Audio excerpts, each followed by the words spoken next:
Hello नमस्कार दोस्तों, MS physics point one में फिर से एक बार आप लोगों का स्वागत है। आज मैं फिर आप लोगों के बीच हाजिर हुआ हूँ। क्लास 10th का जो पिछले क्लास में कार्बन एवं इसके यौगिक चैप्टर को स्टार्ट किए थे, उसी का आगे का पार्ट लेकर आया। ठीक, ये क्लास 10th ही नहीं, आगे के आप जितने भी तैयारी करने वाले हैं बच्चे, चाहे वो ये 12th हो 11th हो, सभी के लिए। उसके अलावा जो जनरल कमीशन का जितना भी एग्जाम देने वाले हैं उनके लिए भी है, ठीक ना। तो ये चैप्टर है भले 10th का, लेकिन ये सभी के लिए, क्योंकि इसमें हम लोग समझेंगे कि एकदम आसान भाषा में IUPAC नाम निकालने के लिए, ठीक ना। और उससे पहले तो हम लोग पहले बेसिक बैकग्राउंड देखेंगे, जैसे कि कार्बन के बारे में बेसिक चीज़ सीख लिए हैं। उसके आगे आप बॉन्ड के बारे में समझने की कोशिश करेंगे कि कैसे बॉन्ड का निर्माण होता है। बस आपसे एक ही निवेदन है कि आप जब भी वीडियो आप देखने के लिए बैठिएगा तो कॉपी कलम बगल में लेकर बैठिएगा और शांतिपूर्वक वीडियो को देखिएगा, समझने की कोशिश कीजिएगा। नो टेंशन, कोई टेंशन नहीं होगा, एकदम आराम से 100% थोड़ा घुस जाएगा, ठीक ना। बस सबसे ध्यान से देखना चला। चलिए, ये तो हमारा, अब आगे आते हैं। पिछले क्लास में हम लोगों ने लास्ट टॉपिक जो था वो हमारा क्या था? लास्ट टॉपिक था प्यारे बच्चे, उसका नाम था जीवन शक्ति का सिद्धांत। जीवन शक्ति का सिद्धांत। जीवन शक्ति का सिद्धांत बर्जेलियस नामक वैज्ञानिक ने दिया था, इसके बारे में बता दिए थे। अब इसके आगे जो टॉपिक है, जो भी बच्चे लिखते होंगे, इसके आगे आप समझते हैं। इसके आगे आपका आता है सहसंयोजक।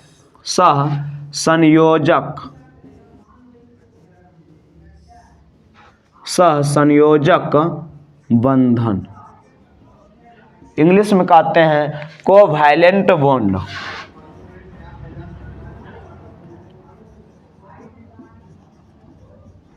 कोवैलेंट बॉन्ड थोड़ा सा हम देख लेते हैं कि दिख रहा है कि नहीं दिख रहा है।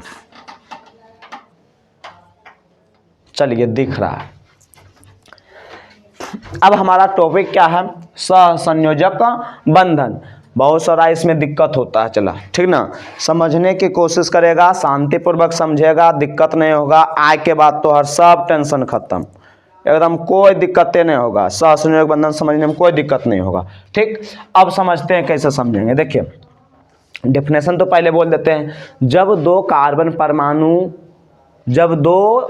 परमाणु आपस में इलेक्ट्रॉनों का आदान प्रदान करके अपना अष्टक पूरा करता है, तो उनके बीच जो बंधन का निर्माण होता है उसे हम क्या कहते हैं? सहसंयोजक बंधन कहते हैं। कार्बन परमाणु की जगह ऑक्सीजन भी रह सकता है, यानी कोई भी परमाणु।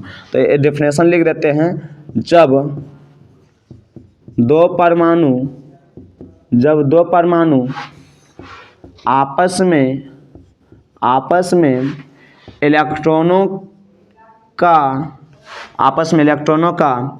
इलेक्ट्रॉन का आदान प्रदान करके अपना अष्टक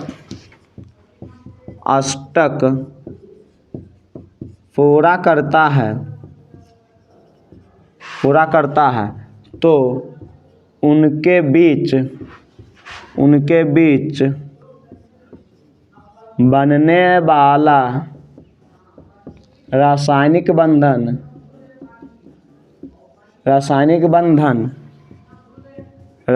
बंधन की कहलाता चला? सहसंयोजक बंधन कहलाता है। सहसंयोजक बंधन कहलाता है। अब समझ, जब दो कार्बन परमाणु हो या कोई भी परमाणु हो, जब दो परमाणु आपस में इलेक्ट्रॉनों का आदान प्रदान करके, यानी कि साझा करके, अगर आदान प्रदान जो लिखे हैं एकरे कहते हैं साझा करके। यानी कि जैसे में हम कह सकते हैं, सिंपल ठेठ में समझ, क्योंकि आज हमारे पास मान लो कि हम सब्जी बना रहे थे और सब्जी बनाते समय नमक घट गया। अब नमक हम पड़ोसिया से मांग लेंगे, अब पड़ोसी से मांग लिए, काम चला लिए। अब फिर उस पड़ोसी का घट गया अगला दिन, तो फिर वो पड़ोसिया हमसे आएगा नमक मांगने के लिए। तो यानी कि अपना काम बनाने के लिए और वो भी अपना काम बनाने के लिए जब जरूरत था तब इलेक्ट्रॉन हम दे दिए, यानी कि नमक दे के अपना सब्जी बना लिया। तो इस बीच जो बंधन का निर्माण होता है चला, और कहते हैं सहसंयोजक बंधन। यानी सिंपल समाज अपना काम बनाने के लिए जो इलेक्ट्रॉन का प्रयोग करेंगे और उसके बीच जो बंधन बनेगा उसे कहेंगे सहसंयोजक बंधन। अब समझिए एग्जाम्पल, जैसे में एग्जाम्पल हर बार आना नहीं है, एकदम 100% थोड़ा घुसेगा ये तय है, ठीक ना। किताब कॉपी से ज़्यादा यहाँ घुसाने की कोशिश करना चला। अब देखो एग्जाम्पल जैसे देते हैं, एक क्लोरीन ले लेते हैं Cl2 क्लोरीन ले लिए हैं।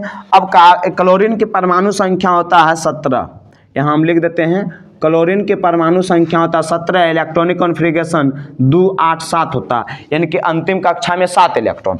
तो इसको हम इस तरह से लिख सकते हैं, 2 क्लोरीन ना है, 2 4 6 और 1 7। इधर भी दे देते हैं चला क्लोरीन, 2 गो है क्लोरीन, तो 2 4 4 और 1 4 2 6 1 7, ठीक। यहाँ एक दे देते हैं और एक इधर से दे देते हैं, ठीक। अब देखिए क्लोरीन के अंतिम कक्षा में 7 इलेक्ट्रॉन, यानी कि 7 इलेक्ट्रॉन सत दे दिए। 7 इलेक्ट्रॉन कैसे थे, इलेक्ट्रॉनिक कॉन्फ़िगरेशन निकालने चला तो 2 8 7 यानी कि अंतिम कक्षा में 7 गो इलेक्ट्रॉन। तो 7 गो है तो 7 गो टिकली पहना ये निशान दिए, उसको 7 टिकली दे दिए। अब अष्टक पूरा करने का मतलब कि 8 गो, अष्टक पूरा करने का मतलब 8 गो। अब देखो ये क्लोरीन में 7 गो पहले से है, अब एक इससे जो है, अब देखिए आप एक इलेक्ट्रॉन इससे लेकर ये क्लोरीन अपना अष्टक पूरा कर लेता है। देखिए ना 2 2 4 2 6 और 2 8 अष्टक पूरा हो गया है। अब ये अष्टक पूरा कर लिया, ये क्लोरीन भी तो बचा है। अब फिर ये क्लोरीन अपना अष्टक पूरा कैसे कर लेगा, तो 7 गो तो हलवे था, एगो ये अपना इससे लेकर अष्टक पूरा कर लेगा, 8 गो पूरा हो गया। अब 8 गो यानी कि अष्टक पूरा हो गया, तो इसके बीच एक बंधन का निर्माण होता है और उसी को हम क्या कहते हैं, सहसंयोजक बंधन कहते हैं। तो इसलिए सी इसको इस तरह से लिखते हैं। एक यहाँ देखिए एक इलेक्ट्रॉनों का आदान प्रदान हुआ है, इसलिए एकल बंधन का निर्माण हुआ। उम्मीद करते हैं समझ में आ गया होगा। देख लेते हैं थोड़ा दिख रहा है कि नहीं दिख रहा है। चला नहीं दिख रहा है रे, चलो ये नहीं दिख रहा है, कोई बात नहीं है, इसको फिर से हम बता देते हैं, नहीं दिखा है। ऊपर में हम लिख देते हैं, ऊपर में देखिएगा जैसे Cl2 लिखें चला, इलेक्ट्रॉनिक कॉन्फ़िगरेशन 2 8 7 होता है। अब इसका हम अंतिम कक्षा में इलेक्ट्रॉन रखेंगे, तो ये आपका 7 गो हम रख दिए। इसमें भी क्लोरीन लिए हैं, 7 गो हम रख दिए। अब देखिए इधर भी 2 गो रख सकते हैं, उससे कोई दिक्कत नहीं है। अब ये अष्टक अपना पूरा कैसे करेगा, चला इससे एक इलेक्ट्रॉन लेकर अष्टक पूरा कर दिया। ये क्लोरीन कैसे पूरा करेगा, इससे एक इलेक्ट्रॉन लेकर पूरा कर दिया। क्या वो इलेक्ट्रॉन का आदान प्रदान हुआ, एक इलेक्ट्रॉन का आदान प्रदान हुआ है, इसलिए इसके बीच कौन सा बंधन, एकल सहसंयोजक बंधन का निर्माण हो जाता है।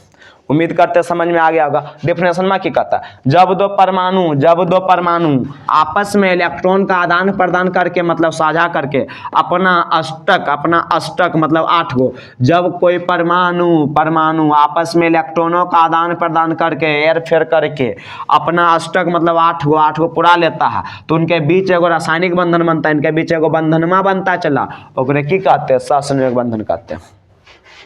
डायरेक्ट खोपड़ी में घुसेगा, घबराना नहीं है, समझ आ गया होगा, ठीक ना। एक और एग्जाम्पल लेते हैं, अभी कहाँ ये लिख लो, स्क्रीनशॉट ले लो चला, ठीक।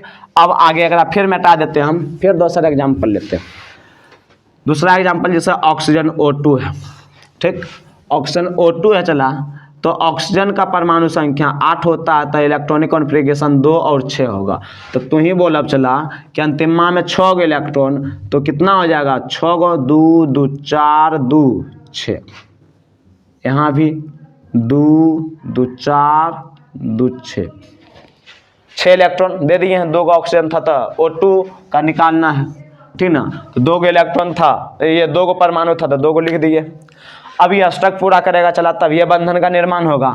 अब बोल चला 2 गो इलेक्ट्रॉन इससे लेकर इसमें, ये ऑक्सीजन अपना काम चला लेगा कि नहीं चला लेगा, यानी कि यहाँ दो चीज घट गया, एगो नमक एगो तेल। तो नमक तेल ले लिया है, बन गया क्लियर। अब एकरो नमक तेल घट गया अगला दिन, यहो अगला दिन ले लेगा इससे नमक तेल जिसको दिया है।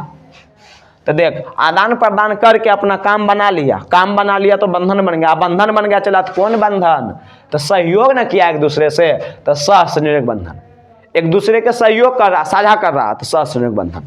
तो यहाँ क्या हो जाएगा, O2 में क्या हो जाएगा, O डबल बॉन्ड, दुगुना इलेक्ट्रॉन का साझा किया है, तो यहाँ क्या डबल बॉन्ड का निर्माण हो जाता है।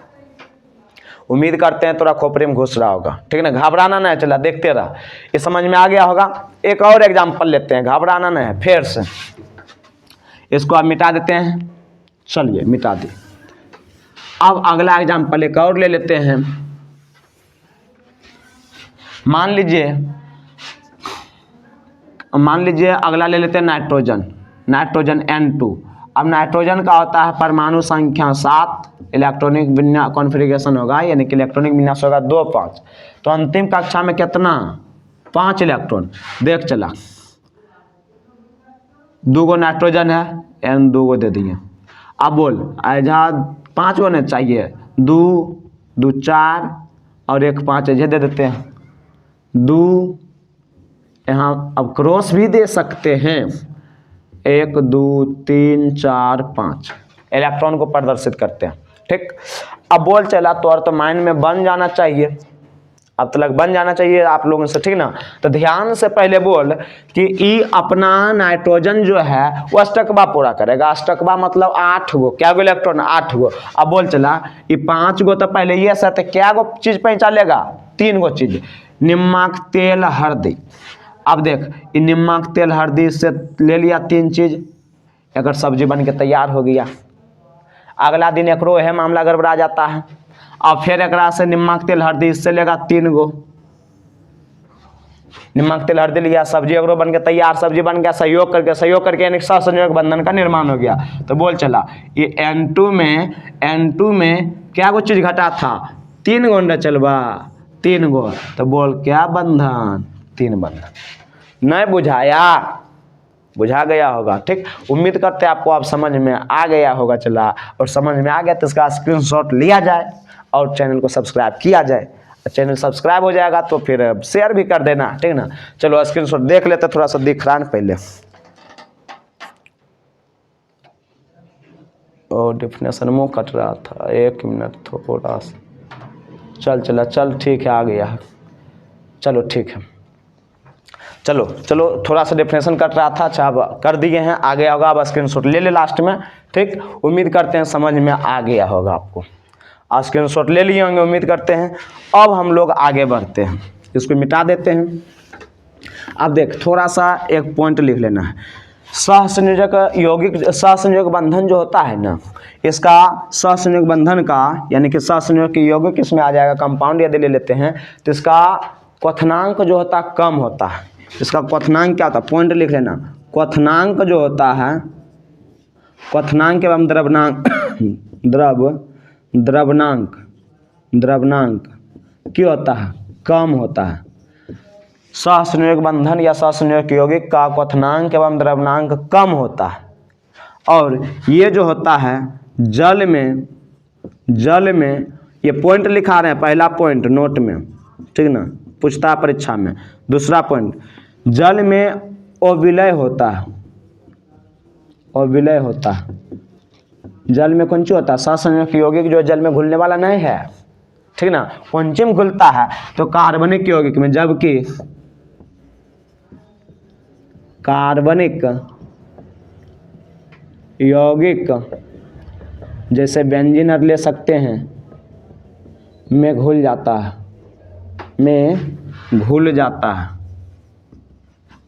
घुल जाता है। लिख लीजिएगा आप लोग, देखते हैं कटियो रहा है,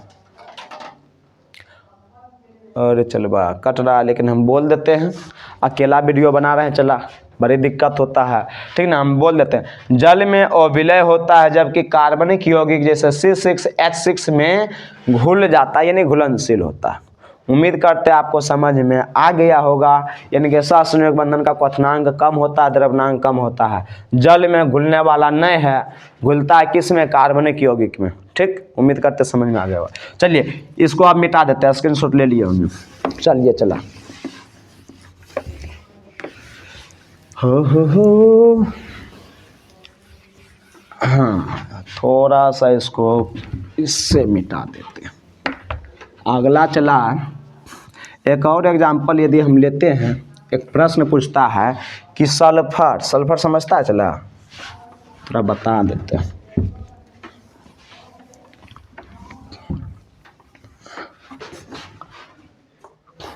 सल्फर, सल्फर सल्फर को S8 के रूप में भी लिखते हैं, ठीक ना। अब सल्फर S8 या इसका परमाणु संख्या होता 16, ठीक। सल्फर का परमाणु संख्या 16, यानी ये अगला पॉइंट है आपका, ठीक ना, कि सल्फर इसी को कहते हैं गंधक। क्या कहते हैं? गंधक कहते हैं। प्रश्न पूछता है गंधक का आकृति कैसा होता है? तो गंधक का आकृति ताज जैसा होता है। कैसा होता है? चला ताज जैसा। देखो बना देते हैं। 8 गो सल्फर लेना है,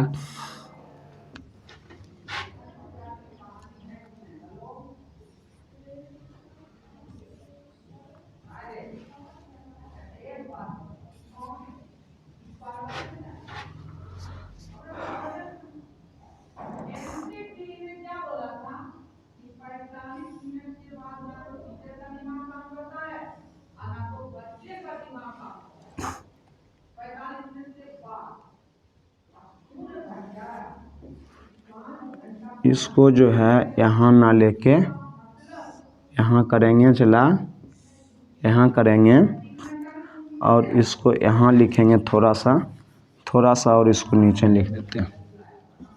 ये देख रहा है? चला ये इस तरह से,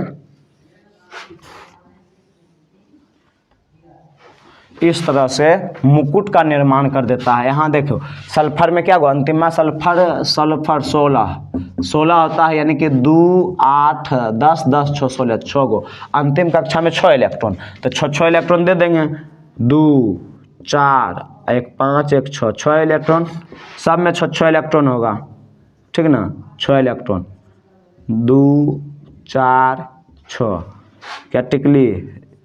6 टिकली, 1 2 3 4 5 6, एक 2 टिकली, 1 2 3 4 5 6, 1 2 3 4 5 6, 1 2 3 4 5 6, 1 2 3 4 5 6, 6 इलेक्ट्रॉन।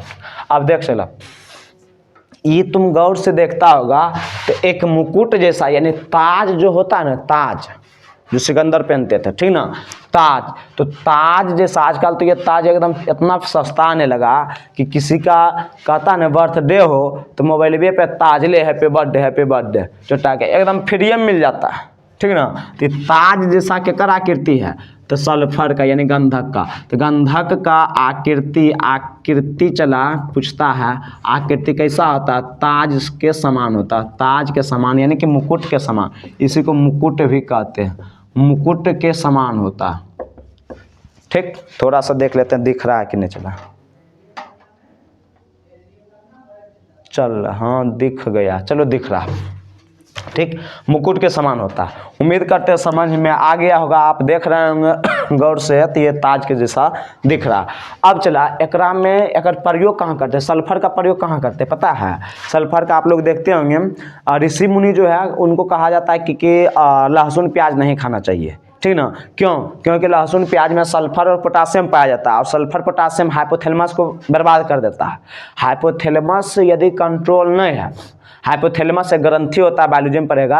हाइपोथैलेमस ही सब चीज़ को बताता है, जैसे किसी से प्यार हुआ, भूख लगा, अंदरूनी जितना भी चीज़ होता है सब हाइपोथैलेमस का खेल है। हाइपोथैलेमस यदि गड़बड़ाया, जैसे आप लोग देखते होंगे कभी कभी क्लास में, बचपन में क्या करते थे, पेशाब जोर से लगल है और डर से बोल नहीं रहे हैं, सर को एकदम कुकर रहे हैं, ठीक ना, और चोटा के पेशाब लगल है, सर को बोल नहीं रहे हैं, डर से कि मारेंगे। उस समय पढ़ेंगे के पार यहाँ हाइपोथैलेमस गड़बड़ हो है, और सर पढ़ा रहे हैं समझ में आएगा क्या चीज़, कुछ नहीं आएगा। इसलिए हाइपोथैलेमस को कंट्रोल करना बड़ी जरूरी होता है। कंट्रोल कैसे करते हैं, तो ऋषि मुनि ऐसे में हाइपोथैलेमस को कंट्रोल करते हैं कि ये गंधक यानी सल्फर का प्रयोग नहीं करते हैं, यानी कि प्याज का प्रयोग नहीं करते, लहसुन का प्रयोग नहीं करते हैं। अब लहसुन प्याज नहीं खाएगा तो हाइपोथैलेमस कंट्रोल रहेगा। हाइपोथैलेमस का कंट्रोल रहेगा तो जो भी होता है ना लाल पीला पर ध्यान नहीं जाएगा ऋषि मुनि का। इसलिए ऋषि मुनि बनना बहुत एकदम अपने आप में बहुत बड़ा है, ठीक ना। तो आजकल छोटा की करता है सब जो पढ़ता है छोटवा कहेंगे लहसुन एक गो पोटी एकदम सौसे दे देता है, एकदम तेल में ले छौंक के खाता है। छोटवा कहेंगे लहसुन खाएगा उतना उतना तो और दिमाग सही रह पाएगा रे, रात में खाएगा दिन में खाएगा रात में क्या हो जाएगा तुम ही जानता, ठीक ना, बहुत दिक्कत होता है। इसलिए जितना भी स्टूडेंट है आपसे निवेदन है कि लहसुन प्याज को कम मात्रा में उपयोग करें, नहीं तो हाइपोथैलेमस गड़बड़ाएगा तो पढ़ नहीं पाएगा चला, क्योंकि हमेशा लाले पीले ध्यान देगा, ठीक ना। इसलिए इस पर विशेष ध्यान देना सल्फर वाला में, ठीक। सल्फर यानी कि लहसुन प्याज दोनों चीज़, ये हो गया साइंटिफिक रीजन है। अब दूसरा क्या आता है, दूसरा आता है कि सल्फर का प्रयोग हम लोग बालों की आकृति प्रदान करने में भी करते हैं। बाल जैसे कि किसी का घुंघरल था, आप लोग देखते होंगे लड़की लोग की करती है लोली कहीं का सब बाला तो एकदम जैसन है तैसन, ठीक है। अगुआ वाले 2-4 गो बाला जो है ना जाएगी यहाँ ब्यूटी पार्लर में, ठीक ना, वहाँ जाके अगर घुंघरवा लेके पिछलों का बाल कैसा ने कोई मतलब नहीं, आगे का 4 गो बाल ऐसे घुंघरवा लेगी, ऐसे एकदम ढा लेगी, इसे ले ढा दिए एकदम जहाँ देखेगा एकदम छोटबा के, ठीक ना, एकदम ऐसे करेगी, ठीक ना, इस तरह से करेगी एकदम ले और उन्हें देखा चुट्टा रात में रोकर नींद खत्म, ठीक ना। इसलिए इस सब करदानी से भी आप लोग बच के रह सकते हैं, ठीक ना। तो सल्फर का प्रयोग कम कर चला, यानी कि प्याज लहसुन का प्रयोग कम कर। समझ गया होगा ये कौन चीज़ है, ताज है, ठीक। आगे बढ़ते हैं। अब अगला टॉपिक, इसका स्क्रीनशॉट ले लीजिए आप लोग। सल्फर चला, हाइपोथैलेमस बर्बाद, इसको मिटा देते हैं।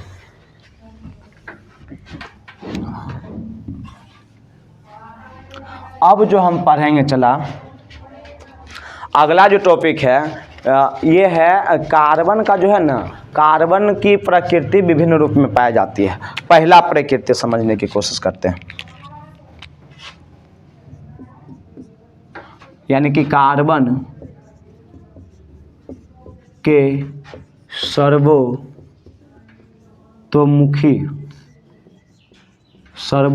या सर्वतोमुखी भी कह सकते हैं इसको, सर्वतोमुखी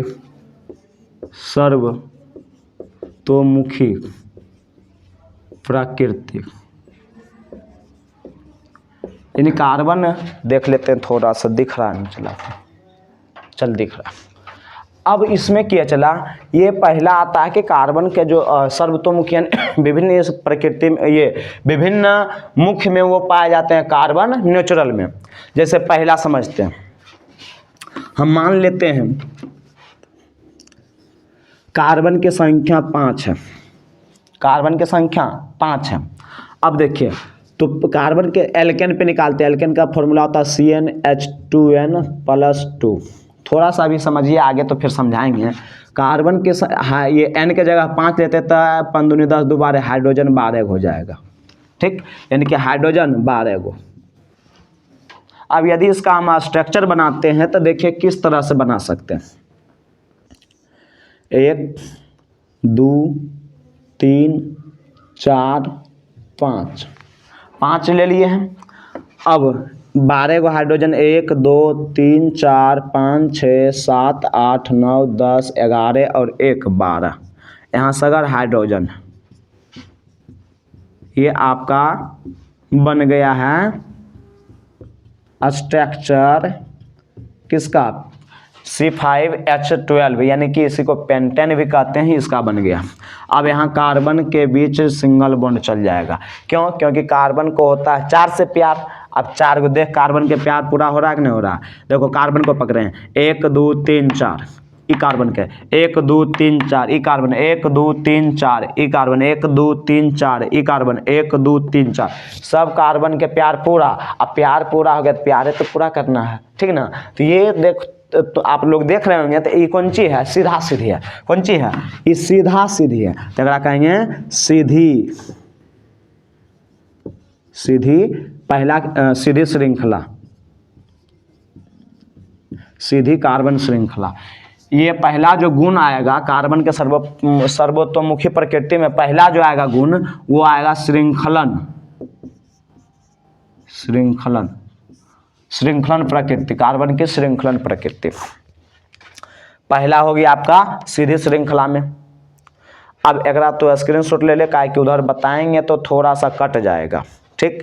अब इसका स्क्रीनशॉट ले लिए हैं, मिटा देते हैं, थोड़ा सा देख लेते हैं पहले चला के।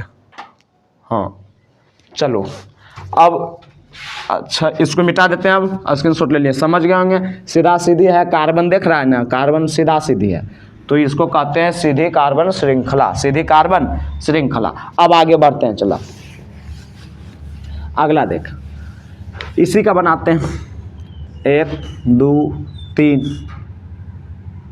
4, एक और ले लेते हैं 5।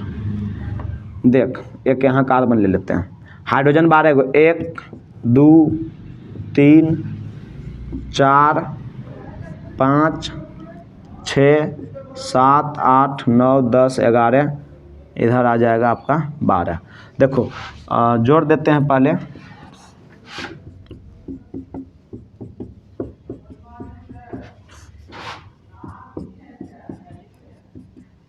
देख चला हाइड्रोजन क्या गो, कार्बन क्या गो, कार्बन 5 गो, 1 2 3 4 5। हाइड्रोजन क्या गो 12 गो, 3 4 4 3 4 5 6 7 8 9 10 10 11 12 13 गो, 13 कैसे हो गया चला 13 गो। अच्छा यहाँ तो नहीं ना होगा क्योंकि ये तो इसी में जुटा हुआ, देख फिर से देख, यहाँ ये जो कार्बन इसी में जुटा हुआ है। 1 2 3 4 5 6 7 8 9 10 11 12, 12 को तो देख रहा है तुम देख रहा होगा चला ई बीच से निकल गया तो एकरा कहते हैं शाखित कार्बन श्रृंखला, शाखित, शाखित कार्बन श्रृंखला, शाखित कार्बन श्रृंखला। कैसे समझेंगे कैसे, किताबी लैंग्वेज हो गया कि शाखित। तुम देखता होगा कि वृक्ष में जो टहनियाँ निकलता है, टहनी यानी कि शाखा निकलता है तो इन्हें उन्हें निकल जाता है। जैसे ये हमारा शरीर है, इस शरीर के ये हाथ है तो टहनी के रूप में कार्य कर रहा है, तो ये शरीर एक ना शाखा है तो टहनी इन्हें उन्हें निकल गया, छिड़िया गया तो ये शाखित कहलाएगा। तो ये देख ये पूरा सीधा है, अब एगो बिच्चा में टहनी ऐसे निकल गया यानी उसी का ना शाखा है, इसलिए इसको क्या कहेंगे, शाखित कार्बन श्रृंखला कहेंगे। क्या कहेंगे, शाखित कार्बन श्रृंखला कहेंगे, ठीक। अब नामकरण में तो इसको इस तरह से लेते हैं, ठीक ना। उम्मीद करते हैं इसका नाम क्या हो जाएगा, इसका भी नाम हो जाएगा पेंटन ही हो जाएगा, सिंगल बॉन्ड है इसलिए पेंटन हो जाएगा। अब उम्मीद करते हैं आपको समझ में आ गया होगा। पहला था सीधी कार्बन श्रृंखला, दूसरा चला शाखित कार्बन श्रृंखला। स्क्रीनशॉट ले ले, अब थोड़ा सा इधर देख लेते हैं। हाँ चल आ रहा, स्क्रीनशॉट ले लिया उम्मीद करते हैं। अब अगला में आते हैं, तीसरा, ये दूसरा था चला। अब 2 को कार्बन का हो गया है, तीसरा भी आता है। तीसरा श्रृंखलन प्रकृति 3 गो, पहला सीधी कार्बन श्रृंखला, दूसरा क्या हो गया, शाखित कार्बन श्रृंखला, शाखा के रूप में निकलेगा। तीसरा आपका आता है वलय के रूप में होता है। किस रूप में होता है, वलय के रूप में। जैसे हम एक सूत्र लिखते हैं C6H6, बेंजीन इसको कहते हैं। क्या कहते हैं चला, बेंजीन कहते हैं। कि कहते हैं रे, बेंजीन कहते हैं। घबराना नहीं है, उम्मीद करते हैं समझ में आ रहा होगा, और नहीं आ रहा है तो वहाँ कमेंट कर कि सर समझ में नहीं आया, फिर से बताएंगे, हर बारी कोई चीज़ के नहीं एकदम। अब बोल चला, अरे कार्बन क्या गो 6 ना, 1 2 3 4 5 6, 1 2 3 4 5 6। हाइड्रोजन 6 गो, 1 2 3 4 5 6। हमेशा याद रखना चला, ये कार्बन को 4 से प्यार, कितना से प्यार, 4 से प्यार। अभी सही है कि गलत है इसका हम पता लगाते हैं। पता कैसे होगा, सही गलत कैसे पता चलेगा, यदि प्यार सच्चा किया तो प्यार पूरा हो जाएगा, अब प्यार पूरा हो गया तो वो सही है। अब देख कार्बन को 4 से प्यार, कार्बन को पकड़ते 1 2 3, तीनों हुआ है नहीं पूरा है, तब एगो यहाँ दे देते हैं 4, कार्बन का प्यार पूरा कर दिए हैं। अब गिनता ही कार्बन के 1 2 3 4 हो गया। अभी कार्बन के पास चल 1 2 3 4, ये कार्बन के भी प्यार पूरा। अभी कार्बन के पास चल 1 2 3, 3 हुआ है, इसका भी प्यार पूरा नहीं है, तब एक यहाँ और दे देते हैं तो इसका भी प्यार पूरा हो जाता है। गिन ले फिर से 1 2 3 4, ठीक। अभी कार्बन के पास चलते हैं, गिनो 1 2 3 4, पूरा हो गया। अब ई कार्बन के पास 1 2 3, यहाँ दे देंगे 1 4। अभी कार्बन के पास 1 2 3 4। इस प्रकार से कार्बन का प्यार पूरा हो गया है। कार्बन 1 2 3 4 5 6 गो कार्बन, हाइड्रोजन 1 2 3 4 5 6 गो हाइड्रोजन। इस प्रकार से बेंजीन का निर्माण होता है और ये आपका रिंग के जैसा है, इसलिए इसको कहते हैं वलय। क्या कहते हैं? वलय कार्बन श्रृंखला। वलय कार्बन श्रृंखला कहते हैं। चला, उम्मीद करते हैं समझ में आ गया होगा। उम्मीद करते हैं समझ में आ गया होगा। चला क्या यहाँ तक में कोई दिक्कत है तो बोल, एनी डाउट? आगे हम बढ़ेंगे, इसका स्क्रीनशॉट ले लो, हम थोड़ा सा देख लेते हैं दिखता है कि नहीं दिखता। चला थोड़ा सा अच्छा हम टेढ़ कर देते हैं। हाँ देख ले, स्क्रीनशॉट ले लिया होगा। चलो अब फिर से हम कर देते हैं। चलिए स्क्रीनशॉट ले लिए, चला आगे बढ़ते हैं, इसको मिटा देते हैं। हो राधे राधे राधे राधे राधे राधे राधे।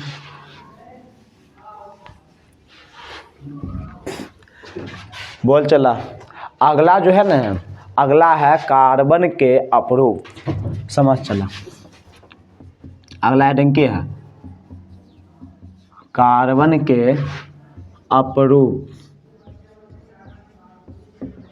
पहला क्या आता चला? पहला आता हीरा। पहला क्या है? हीरा। हीरा का पहला पॉइंट क्या है? हीरा की आकृति जो होती है, इसकी आकृति जो होती है ये होता है चतुष्फलकीय।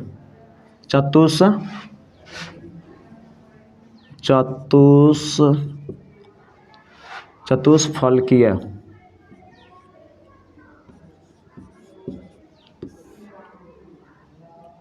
चतुष्फलकीय, इसी को हम क्या कहते हैं? टेट्राहेड्रॉन। इसी को इंग्लिश में कहते हैं टेट्राहेड्रॉन, ठीक। हीरा की आकृति चतुष्फलकीय, इसी को हम क्या कहते हैं? टेट्राहेड्रॉन भी कहते हैं। दूसरा पॉइंट, हीरा कौन सी होता है? विद्युत का कुचालक होता है। हीरा कौन सी है? चला विद्युत के कुचालक है। तीसरा पॉइंट यदि हम लिखेंगे, पहला हो गया, दूसरा हो गया, तीसरा चला का यह प्रकृति में अब तक का सबसे कठोर पदार्थ, ठीक। तीसरा, चौथा यदि और जानने की कोशिश करेंगे तो हीरा का जो है अपवर्तनांक,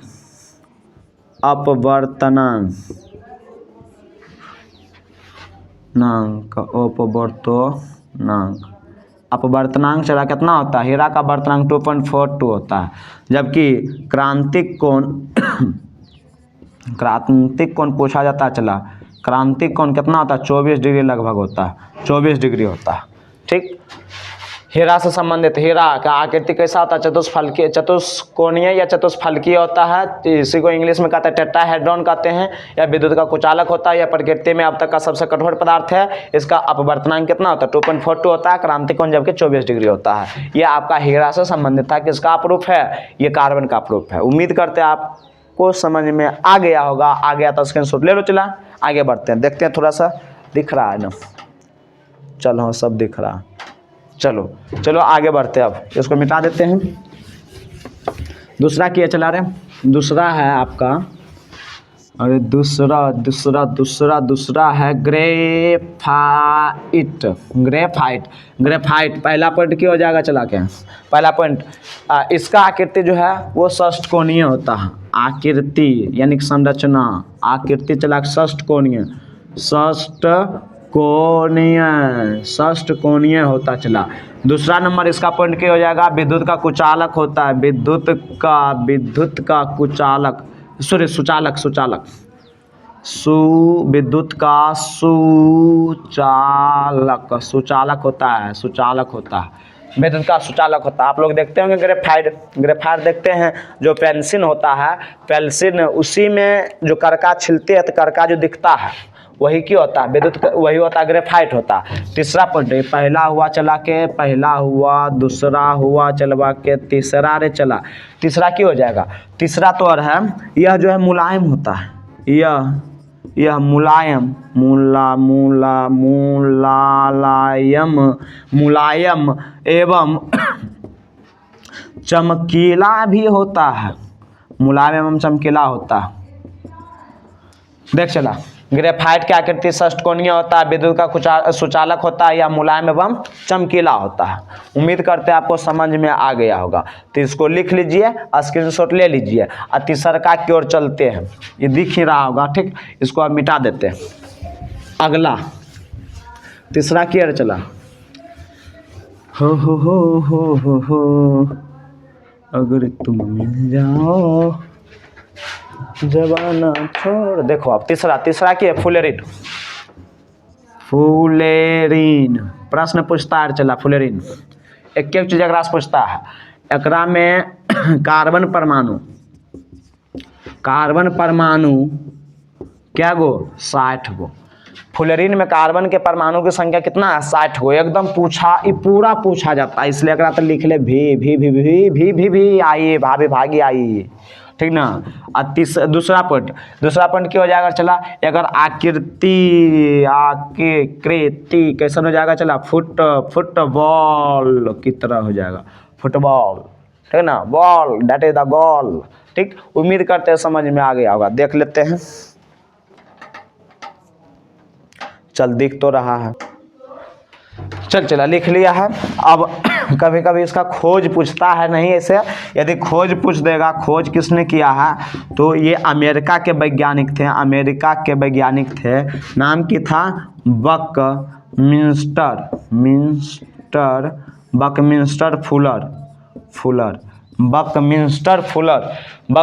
फुलर ने फुलेरिन का खोज किया था। फुलेरिन आपका कार्बन का अपरूप होता है, जो कि कार्बन के 60 परमाणुओं के मिलने से बना होता है और इसकी आकृति फुटबॉल की तरह होता है, ठीक। देख लेते हैं थोड़ा सा, हाँ दिख रहा है बकमिंस्टर, चल ठीक है, चला उतार लिया, इसको स्क्रीनशॉट ले लिया, मिटा देते हैं।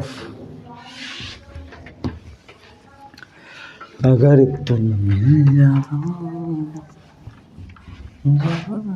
छोड़ देंगे। देख चला, अगला केयर चला, अगला आता है कार्बन के यौगिक के कुछ सूत्र होते हैं, यानी कि हेडिंग है कार्बन यौगिक के सूत्र, organic formula of organic compound, ठीक। अब देख, अगर क्या प्रकार का होता है सूत्र, तो 3 प्रकार के होता है। पहला की है चला, ये हेडिंग है, पहला की है कार्बन के यौगिक क्या सूत्र में पहला आता है लुईस इलेक्ट्रॉन बिंदु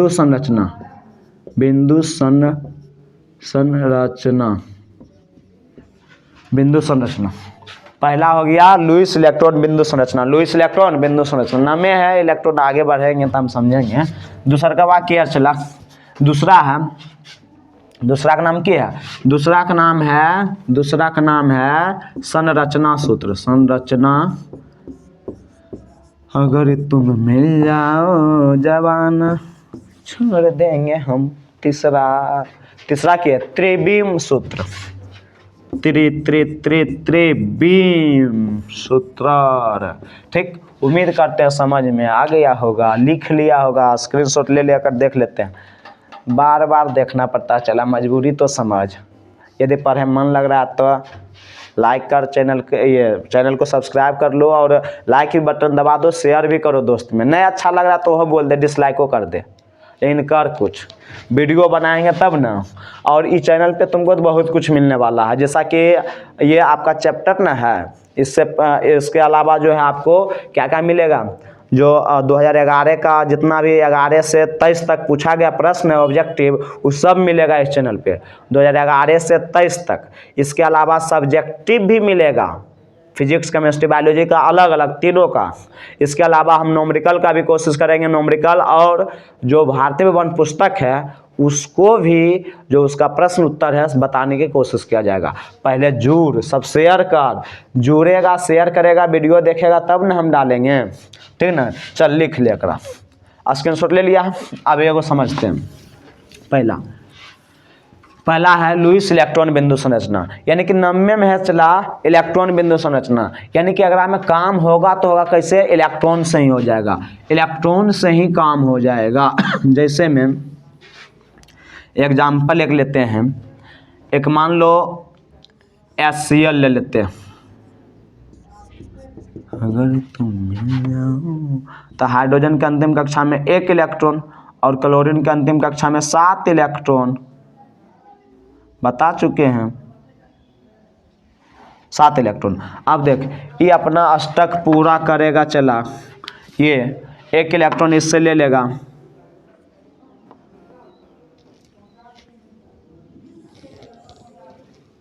एक इलेक्ट्रॉन इससे लेकर ये अष्टक पूरा कर लिया हाइड्रोजन, और ये अपना अष्टक पूरा करेगा 7 तो पहले से एक इससे ले लेगा, अष्टक पूरा कर लिया। तो ये जो निर्माण हुआ है ये लुईस के इलेक्ट्रॉन बिंदु संरचना के अनुसार हुआ। इतने छोड़ देंगे तो लुईस के इलेक्ट्रॉन बिंदु संरचना हो जाएगा। एक और एग्जाम्पल नहीं समझा है ना, कोई बात नहीं, एक और एग्जाम्पल लेते हैं। जैसे में NH3 लेते हैं, NH3 चला, देख NH3 हाइड्रोजन, ये इसके 5 गो अंतिम कक्षा में इलेक्ट्रॉन, 3 5, हाइड्रोजन क्या गो 3 गो, देखे ना 1 2 3, अष्टक पूरा करेगा चला नाइट्रोजन। पहले यो बता चुके हैं वीडियो में, हम देख चला डायरेक्ट, अरे नमक तेल हल्दी तीनों घटा नाइट्रोजन के, तो तीनों दे दिए हैं का गो, ठीक। नाइट्रोजन का 5 6 7 8 को पूरा हो गया। अब हाइड्रोजन का इससे एगो ले लिया, इससे एगो ई ले लिया, इससे एगो ई ले लिया, हाइड्रोजन का पूरा हो गया। तो इसको क्या कहते हैं, लुईस इलेक्ट्रॉन बिंदु संरचना कहते हैं। इतने तक छोड़ देंगे तब बंधन नहीं बनाए, अभी इस सिंपल छोड़ देंगे तो लुईस इलेक्ट्रॉन बिंदु संरचना हो जाएगा।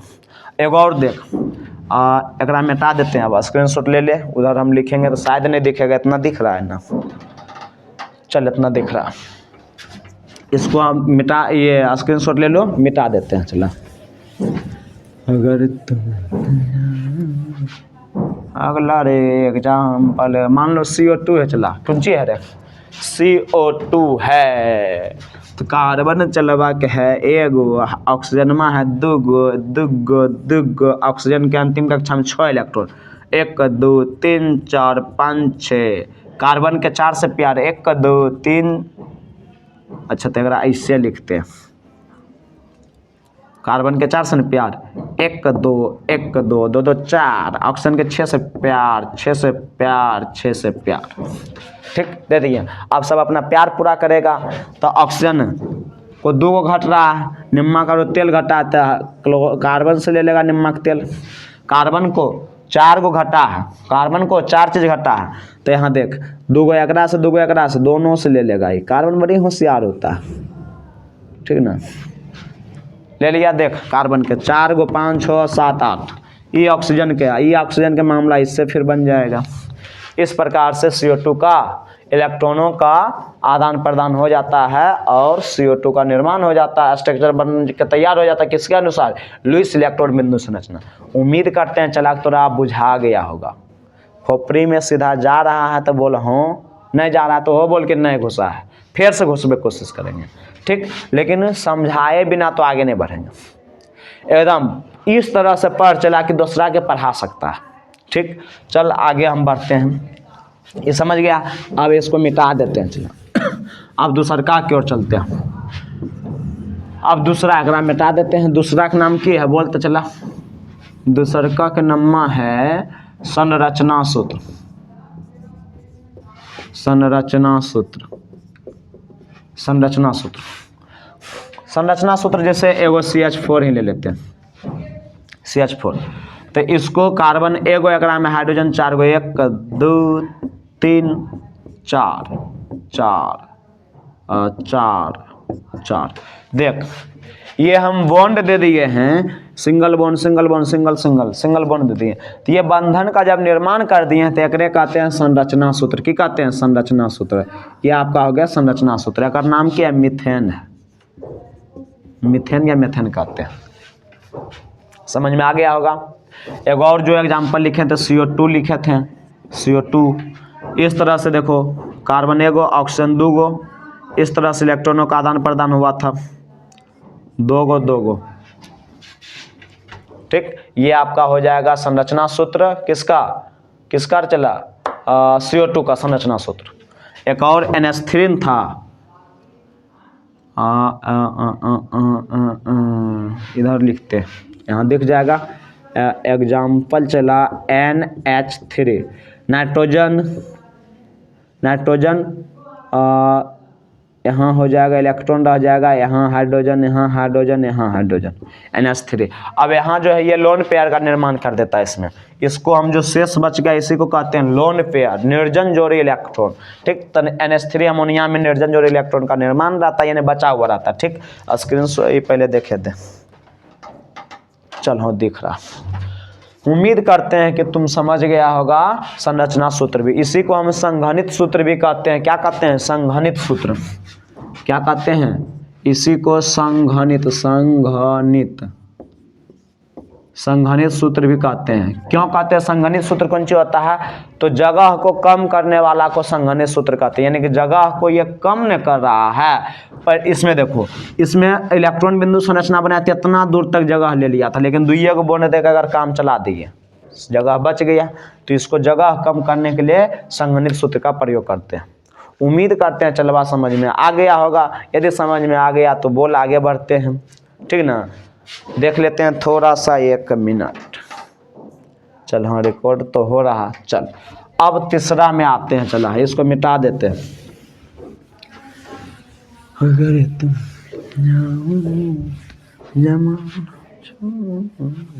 एक रेयर में थोड़ा बताएंगे, धैर्य रखना। 5-6 गो पार्ट एकर बनेगा, लेकिन एकदम जो IPSC नाम थोड़ा सबको दर्द देता है ना, नहीं दर्द देगा, एकदम आराम से समझ जाएगा। अब देख चला, तीसरा है, तीसरा आपका की है त्रिबीम। खाली चैनलवा से जुड़ जाओ तुम। त्रिबीम संरचना या त्रिबीम सूत्र, त्रिबीम सूत्र। एग्जाम्पल में चला मीथेन CH4। इसका देखो कुछ इस तरह से त्रिबीम सूत्र होता है।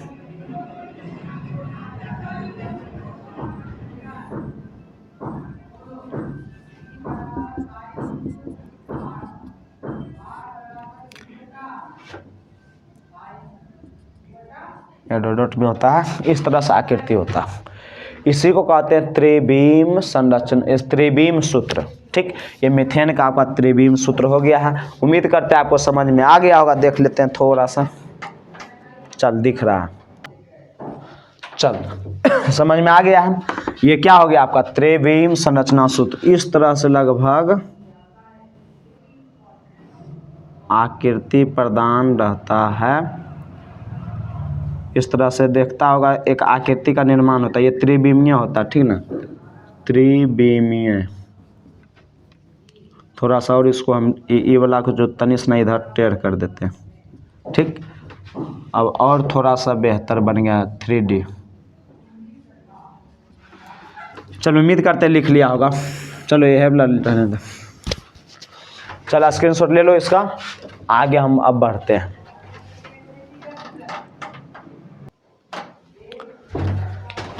चलो चला ये लिख लिया है। अब जो है अगला टॉपिक है वो IPSC नाम की ओर अब धीरे धीरे बढ़ रहे हैं, लेकिन आज यहीं तक अब रहने देंगे, क्योंकि वीडियो देखें थोड़ा सा आपका 1 घंटा का लगभग हो गया है। ठीक ना, होने वाला 1 घंटा का 49-50 मिनट का बन गया है, इसलिए आज यहीं तक रहने देते हैं। वीडियो ये कैसा लगा है आप लोग ज़रूर बताइएगा कमेंट करके, और आज यहीं तक रहने देते हैं। Thank you very much. जय हिंद।